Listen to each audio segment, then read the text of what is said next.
நீ ஒரு காலத்திலும் துப்புரவு பணி அப்படின்றத ஒரு தனியாருக்கு கொடுப்பது ஏற்கனவே கொடுக்கப்பட்டிருந்தாலும் அது அனைத்தும் அரசு பணி ஆக்கப்பட வேண்டும்.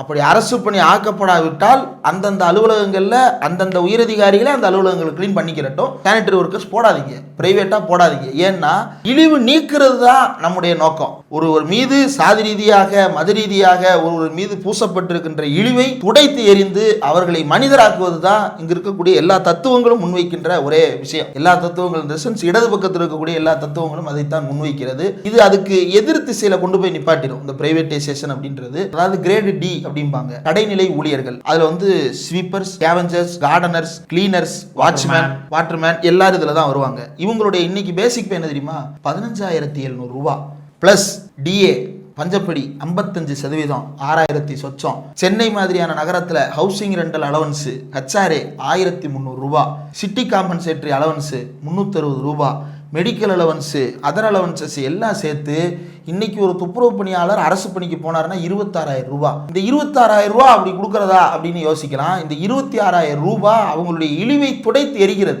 அவங்களுடைய தலைமுறையை சேர்ந்தவர்கள் திரும்ப இந்த பணிக்கு வராமல் இருப்பதற்கு அந்த பணி நிரந்தரமும் அந்த பணியின் மூலமாக அவர்களுக்கு கிடைக்கின்ற அந்த மரியாதையும் சமூக அங்கீகாரத்தை அவங்களுக்கு உருவாக்கி கொடுக்கிறது தான் நம்முடைய நோக்கம்.